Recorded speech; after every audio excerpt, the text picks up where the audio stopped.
And here, Kevin Harvick's last corner move to attempt a pass on Kyle Busch, which leads him to miss the championship after a 9-win season and entering the day 42 over the cutoff line. I would have lost a house payment. I would have lost your house payment and my house I would have payment. probably lost half my 401k. I would have bet half my 401k I'm glad I didn't speak up right there at the end. I just kind of that he would not miss this thing. I mean, I did not think Kevin Harvick would go to Martinsville and not get a single stage point and finish what? Well, he was going to run about 10th, probably. He finished 17th.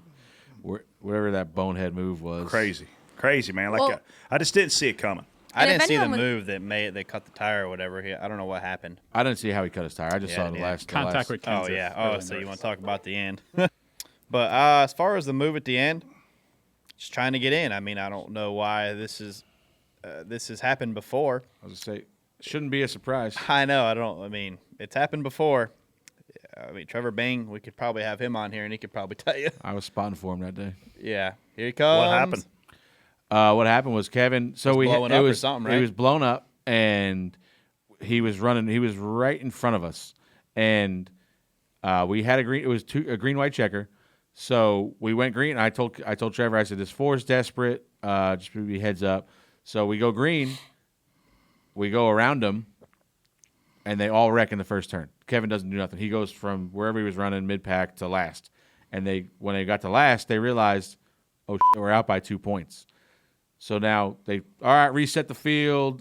We didn't get to the mark or whatever. 4's back in front of the 6. I'm like, oh, okay. I said, be careful here because now he knows he's going to be out. I said, he's going to be desperate. And we go around him, and he just turns right and wrecks us and half the field behind him and makes the chase. That ended the race right there because it was the last It was the green-white checker, yeah. That was it. So, and that was, before the green-white checker rules. So that was the end of the race. And I'm like, wow, that was impressive. So it came to me as no surprise that he would be willing to do that because that got him. I don't know, he didn't win the championship that year, but it got him to the Final Four, and he had a chance to win the championship that year. And it just, it had no. I couldn't. And what a stupid move! Like, you had the opportunity to move this guy up the race. Like Kyle moved up. He was only about a half a car length, 1 car length back of him getting into 3. Kyle moved up and gave him the bottom. You had the opportunity to go in there. Like, if you don't want this to be less obvious, just go in there and punt Kyle on entry to 3. Like, move him up the racetrack and be gone. But when you're coming straight down the front straightaway and you just hang a right and wreck the guy, and don't even get it done to where you, like, at least if you're going to do that, make it happen so that you get in the chase. Like, get that point back from him and win I don't even know if he had the tiebreaker or not. I assume he did. But, I mean, whatever. It's just chicken move as usual. You can see in the mirror at the Talladega Dome, he lined Trevor up. But, I mean, he was doing what he needed to do to get in, man. But that was 2015 for reference. Yeah. But, in my opinion, he had 500 laps to get it done in that race. And everybody had the same chance. Everybody had the same chance to race that race, and they just had a bad race, and they missed it. So that's the way I kind of look at it. Like, we all have opportunity when that green flag drops to go and win that race and make the best race for ourselves that we can. So when Kevin Harvick was eliminated yesterday, guys who I respect a lot, Rick Mast, Elliott Sadler, not Casey LaJoy. I'm kidding, Casey. They were tweeting that the regular season champion should have a bid to the championship, people. That is essentially a 9-week bye is what they're insinuating. There is no way in any sport I'm giving anybody a 9-week bye. Yeah. I mean, he had 3 weeks to get to the next round. He had a gigantic cushion when he came into this round. He started off this round with a second-place finish. The last 2 races didn't go well for him. They had speed. They didn't yesterday, but before yesterday, they had a ton of speed. He hit the wall, obviously got in some water at Texas. How can anyone in sports think that it's okay to give somebody a 9-week bye and put them in the championship? I get we're racing 40 guys. I get all the things, all the elements.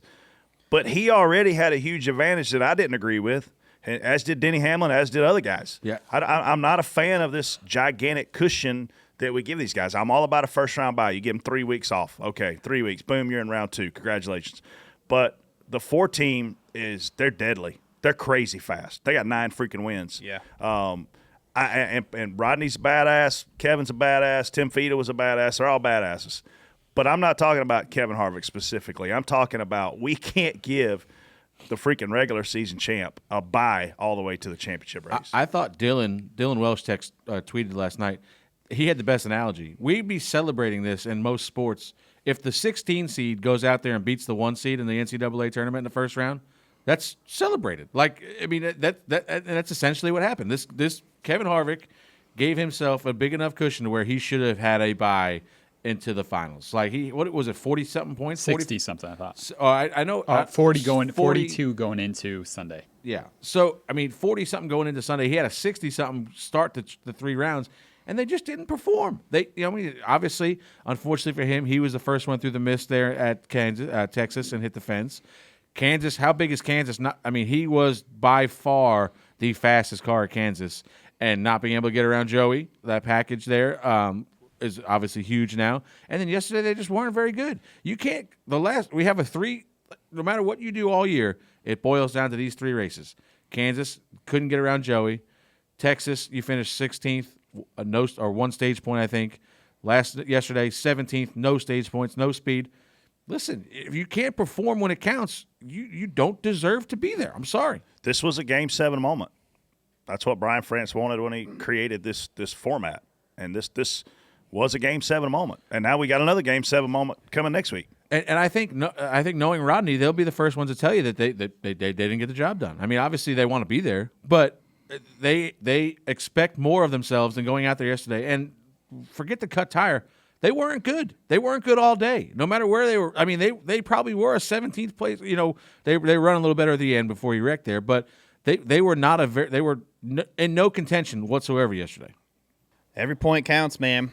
People want to get on Joey about racing hard for every point that you can get. A guy, the favorite probably for the championship going into Phoenix, and the entire playoffs, the favorite, 9 wins this season, is not racing for a championship because he missed it by how many points? Well, it was 1 point before the wreck. Yeah, I know, but he was going to miss it if he crossed the line where he was supposed to. If he beat Kyle Busch, he was going to make it. I know, that's what I'm saying. 1 point, 1 more stage win, beats us at Kansas.